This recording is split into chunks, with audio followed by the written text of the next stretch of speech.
पंचायत चुनाव से पहले गांव-गांव की पड़ताल। इस्लामाबाद छिलौरा गांव में जिस सड़क पर मैं चल रहा हूं, ये सड़क आधी से ज्यादा कूड़े से भर चुकी है और इस सड़क को पार करते करते मैं उस तालाब तक पहुंच जाऊंगा जिस तालाब में इस गांव का 70% गंदा पानी पहुंचाया जाता है। यानी जो तालाब यहाँ की सुविधाओं के लिए होना चाहिए, उस तालाब में यहाँ का गांव का पूरा गंदा पानी वहां तक पहुंच रहा है।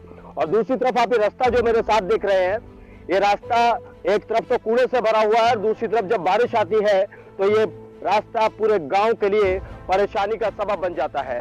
और इधर आपको अब हम अपने कैमरे के जरिए दिखा रहे हैं तालाब को आप देखेंगे तो तालाब पूरे तरीके से उसी गंदगी के अंबार में लिपटा हुआ नजर आएगा। आता एक बार सफाई हो चुकी है, लेकिन इसके बाद में फिर कूड़ा यहीं डलता है। इसका कोई पक्का समाधान का कोई पुख्ता इलाज इसका आज तक भी नहीं हुआ जी। तो आप क्या कहना चाहेंगे आप सरकार से? हम सरकार से यही कहना चाहेंगे कि ऐसी समस्या रोज की रोज आती जा रही है, कम से कम इसका कोई पुख्ता समाधान तो हो जी। बिल्कुल, अगर बात की जाए गांव की तो गांव के रास्ते छोटे छोटे होते हैं और उन छोटे छोटे रास्तों पर भी अगर आधे से ज्यादा कूड़ा पहुंच जाएगा तो फिर उन गांव के रास्तों पर चलना मुश्किल हो जाएगा। जैसा कि भाई साहब ने बताया कि इनका खेत बगल में है, इस खेत में भी इन्हें समस्या होती है। इसके अलावा जो ये रास्ता है, ये रास्ता जब बंद हो जाता है, पानी से भर जाता है तो पूरे गांव को परेशान करता है। ऐसे में उस तालाब की स्थिति भी देखनी बन जाती है जो तालाब इसके बगल में है, जिस तालाब का इस्तेमाल होना चाहिए था ग्रामीणों के फायदे के लिए, लेकिन उस तालाब तक पहुंचने के लिए फिलहाल मुझे रास्ता ढूंढना पड़ रहा है। इस तालाब के नजदीक आने का भी मन नहीं करेगा। हालांकि यहाँ पर ये जो बच्चे हैं, तमाम बच्चे यहाँ पर बैठते हैं, आते हैं, रोजाना खेलते हैं और इसी गंदे पानी से इन बच्चों का हर रोज सरोकार होता है। लेकिन इस तालाब को ठीक करने के लिए मुझे नहीं लगता कि कोई भी अधिकारी, कोई भी नेता या कोई भी प्रशासनिक अधिकारी यहाँ तक पहुँचा होगा। कितनी बार आप इस अस्पताल में इलाज कराने के लिए गए हैं? एक बार भी ना। क्यों? जब इसमें आता ही ना जाए वहीं बैठ जा जोड़ के किनारे।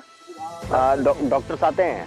डॉक्टर एक बार जो है वो MBS कौन सा बोल रहे वो जो मतलब उसका है बड़े उसका क्या नाम है का अस्पताल से, इससे बड़े वाले अस्पताल से आता है। CMO कई बार आया, उससे कई बार बनने की मगर जाए इसमें बैठते तो कोई है ना, आने से क्या फायदा यहाँ की। हाँ। तो जो है वो एक मैडम तो कहने लगी नको जी हम तो यहीं आकर बैठे, मगर ठीक उसे जो है इतनी सुविधा दी, मैं जाऊँ खुद बैठे करूँ तो उसके दौरा, मगर तू बैठेगी तो है ही नुका बिल्कुल बैठूँ। एक दिन निकट गया तो आप इतना लंबा तो बात दिन से नहीं आई।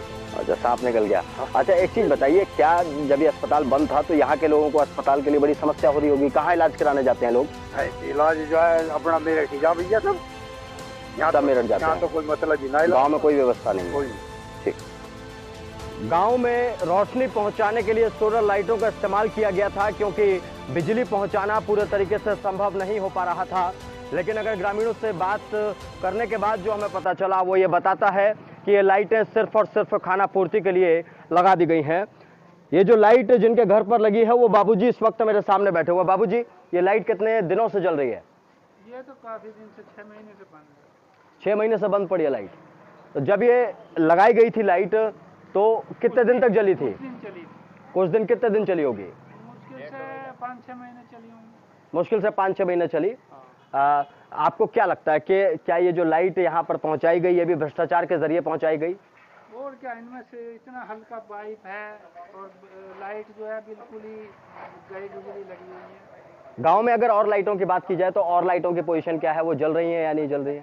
और लाइट भी जितनी मैं देखता हूँ 4 लाइट हैं, 5 हैं इधर से वहाँ तक। हाँ, पाँचों बंद, कोई नहीं जल रही। माता जी एक मिनट आप आइए। माता जी एक मिनट। तो माता जी भी कुछ बता रही हैं इन लाइटों को लेकर। माता जी, ये आपके गांव में जो ये लाइटें लगी हुई हैं, कितनी लाइटें जल रही हैं? किसी की नहीं जल रही। तो आप लोग इसकी शिकायत नहीं करते हैं? अंधेरे में बैठते हैं, कोई सुनने वाला नहीं है? कोई सुनने वाला प्रधान है वो कंजता पैर, वो तो सुनता ही नहीं किसी की भी।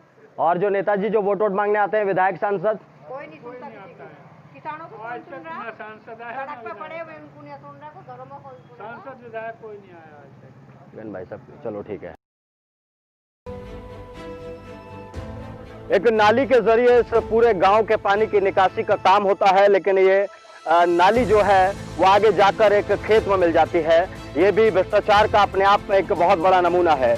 अगर आपको दिखाता चलूं तो आगे की तरफ जैसे जैसे आप बढ़ते चले जाएंगे वैसे वैसे ये नाली खत्म होती चली जाएगी और ये जो नाली का गंदा पानी है वो किसी के खेत में पहुंच जाएगा। सोचिए, इस परेशानी के लिए लगातार शिकायतें दर्ज कराई जाती रही हैं, लेकिन उन तमाम शिकायतों का कोई भी समाधान नहीं होता हुआ दिखाई दे रहा है। आधे गांव का पानी जाता है इस नाली में, और नाली के पानी जाने के बाद ये सामने नदी दूसरा खेत है, उसमें जाके नाला टूट गया था 2015 में। आज तक ये नाला बनाया नहीं गया है। तो जिनके खेत में ये तमाम पूरा पानी जा रहा है, पूरे गांव का पानी जा रहा है, उन्होंने कोई शिकायत दर्ज कराई अभी तक? उन्होंने बहुत शिकायत करी है, प्रधान भी करी है और उसे भी करी है, लेकिन इसमें कोई समस्या का समाधान नहीं हुआ है। इसकी सफाई के, नाली की सफाई के ग्राम पंचायत के द्वारा 2-3 बार पैसे भी निकाल लिए गए हैं, उनके वाउचर भी हमारे पास मौजूद है। अच्छा, आपके पास है, तथ्य मौजूद है आपके पास? तो आप ये बताना चाहते हैं कि इस नाली को बनाने में भी बहुत बड़ा भ्रष्टाचार हुआ है? नाली ये पूर्व प्रधान, इससे पहले प्रधान ने बनवाई थी 2015 में, सरिता देवी प्रधान थी। उसके बाद में इस नाली में कोई कार्य नहीं करा गया है, केवल सफाई के पैसे निकाले गए हैं।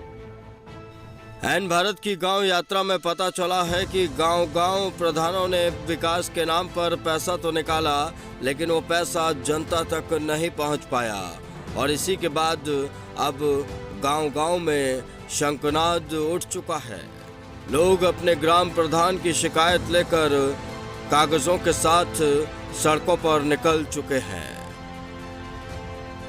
मेरठ के बाद अब आपको लेकर चलेंगे उत्तर प्रदेश के मैनपुरी के कंचरा गांव की तरफ, जहां भी विकास के नाम पर पैसे तो निकाले गए, लेकिन उन्हें जनता के लिए नहीं लगाया गया। ऐन भारत के साथ गांव यात्रा जारी है, क्योंकि ऐन भारत लेकर आ रहा है हर गांव का हिसाब। अब जनता बोलेगी भी और पोल भी खोलेगी, क्योंकि ये शंखनाद का समय है। देखते रहिए ऐन भारत के साथ, जनता बोलेगी, पोल खोलेगी।